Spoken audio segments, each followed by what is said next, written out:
Trump ने Netanyahu को phone पर क्यों हड़काया? ट्रंप के दावे के बाद नेतन्याहू ने तोड़ी चुप्पी। अमेरिका में 30 भारतीयों की हुई गिरफ्तारी। ममदानी ने किया यहूदियों का अपमान। इंसानों को अमर बनाएंगे पुतिन। नमस्कार, द न्यूज़ 15 देख रहे हैं आप। मैं हूं आपके साथ अनुज दीक्षित। आप सभी का बहुत बहुत स्वागत है हमारे खास प्रोग्राम दुनिया के हालचाल में। और दुनिया के हालचाल में आज बात करेंगे सबसे पहले सबसे बड़ी खबर डोनाल्ड ट्रंप और नेतन्याहू के बीच हुई गहमा गहमी को लेकर। दरअसल अमेरिका और ईरान के बीच तनाव के समय अमेरिकी राष्ट्रपति डोनाल्ड ट्रंप ने इजराइल के प्रधानमंत्री बेंजामिन नेतन्याहू को फोन पर अच्छी खासी डांट लगाई है। एक्सियोस की रिपोर्ट के मुताबिक ट्रंप ने नेतन्याहू को पागल कह दिया। उन्होंने कहा कि नेतन्याहू बहुत एहसान फरामोश है। ट्रंप ने लेबनान की राजधानी बैरूत पर इजराइल के हमले की योजना रोक दी है। उन्होंने नेतन्याहू को चेतावनी दी कि बैरूत पर बमबारी करने से पूरी दुनिया में इजराइल और ज्यादा अकेला पड़ जाएगा। ट्रंप ने कहा, तुम बिल्कुल पागल हो। अगर मैं ना होता तो तुम जेल में होते। मैं तुम्हारी जान बचा रहा हूं। अब हर कोई तुमसे नफरत करता है और इजराइल से भी नफरत कर रहा है। ट्रंप ने यह भी याद दिलाया कि उन्होंने नेतन्याहू के भ्रष्टाचार के केस में उनकी मदद की थी। यह दोनों नेताओं के बीच हाल के समय की सबसे खराब बातचीत थी। एक मौके पर ट्रंप गुस्से में चिल्लाए, तुम ये सब क्या कर रहे हो?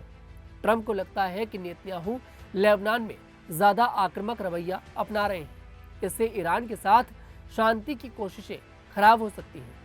वे लेबनानी लोगों की सुरक्षा को लेकर भी चिंतित थे। फोन के बाद इजरायली अधिकारी ने बताया कि अब वे बैरूत में हिजबुल्लाह के ठिकानों पर हमला करने की योजना नहीं बना रहे हैं। ट्रंप और नेतन्याहू का रिश्ता पुराना है। बाहर से दोस्ती दिखती है, लेकिन अंदर कई बार तनाव होता रहा है। वहीं इस पूरे मामले पर इजराइल के प्रधानमंत्री बेंजामिन नेतन्याहू ने चुप्पी तोड़ी है। नेतन्याहू ने कहा कि अगर हिजबुल्लाह उत्तरी इजराइल पर हमले बंद नहीं करता तो इजराइल बैरूत में पहले से तय योजना के अनुसार हमला करेगा। ट्रंप ने कहा था कि इजरायली सेना बैरूत में नहीं घुसेगी और दोनों पक्ष लड़ाई रोकेंगे। इससे लगता है कि दोनों तरफ अस्थायी युद्ध विराम की बात बनी है। नेतन्याहू ने कहा, मैंने ट्रंप से बात की। अगर हिजबुल्लाह हमारे शहरों और लोगों पर हमले नहीं रोकता तो इजराइल बैरूत के आतंकवादी ठिकानों पर हमला करेगा। उन्होंने जोर देकर कहा कि बातचीत चलने से सेना के काम में कोई रुकावट नहीं आएगी। इजरायली सेना दक्षिणी लेबनान में अपना अभियान जारी रखेगी। अभी युद्ध विराम के साफ नियम अभी भी साफ नहीं है। अमेरिका, इजराइल, हिजबुल्लाह और लेबनान से अलग अलग खबरें सामने आ रही हैं। वहीं अमेरिका में अवैध रूप से रह रहे लगभग 30 भारतीयों को गिरफ्तार कर लिया गया है। यह सभी कॉमर्शियल ट्रक ड्राइवर के रूप में काम कर रहे थे।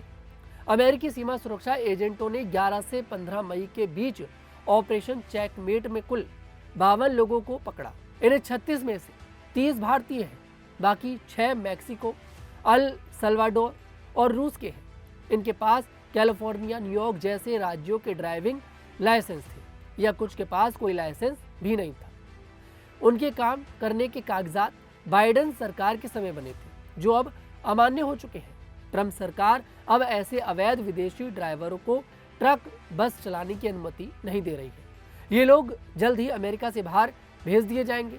इस ऑपरेशन का मकसद सड़कों को सुरक्षित रखना है। अवैध रूप से रहकर ट्रक चलाने वाले लोग आम लोगों के लिए खतरा बन सकते हैं। पिछले कुछ महीनों में भारतीय ट्रक ड्राइवरों द्वारा किए गए कई गंभीर हादसे भी सामने आए हैं। वहीं न्यूयॉर्क शहर के मेयर जोहरान ममदानी अक्सर खबरों में रहते हैं। इस बार वे यहूदी समुदाय का अपमान करने के आरोप में विवाद में हैं। रविवार को इजराइल डे परेड हुई, लेकिन ममदानी उसमें शामिल नहीं हुए। अमेरिका के इतिहास में यह पहली बार हुआ है कि कोई मेयर इस परेड में नहीं गया। यह परेड हर साल इजराइल के जन्मदिन पर मनाई जाती है। 1948 में इजराइल देश बना था, उसी खुशी में यह परेड होती है। दशकों से मेयर, गवर्नर और बड़े नेता इसमें जरूर जाते हैं। ममदानी फिलिस्तीन के समर्थक हैं, इसलिए उन्होंने पहले ही कह दिया था कि वे परेड में नहीं जाएंगे। उन्होंने पुलिस को सुरक्षा की पूरी जिम्मेदारी दी। इस फैसले पर शहर में भारी नाराजगी है।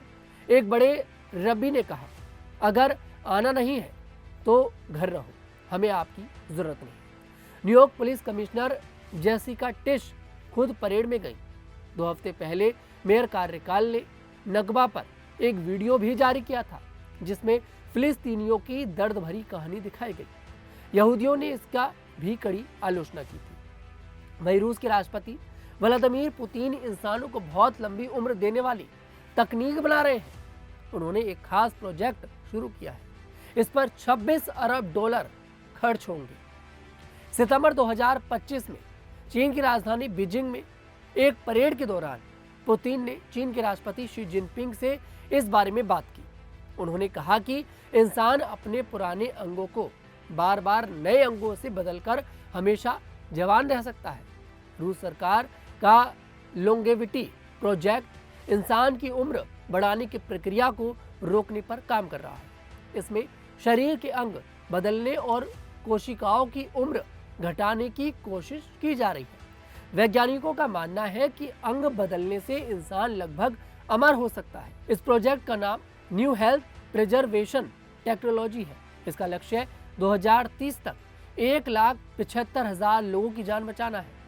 रूस वैज्ञानिक जीन थेरेपी दवा बना रहे हैं जो उम्र बढ़ने को धीमा करेगी। साथ ही 3D प्रिंटर से बनाए गए अंग बनाने की तकनीक पर काम चल रहे हैं। वे पहले ही कार्टिलेज और चूहे की थायराइड ग्रंथि बना चुके हैं। 2030 तक सभी अंग छापने का लक्ष्य है। फिलहाल आज की दुनिया के हालचाल में इतना ही। मैं तनुज दीक्षित फिर आपसे मुलाकात करूंगा। तब तक के लिए हमारे साथ देखते रहिए न्यूज़ 15।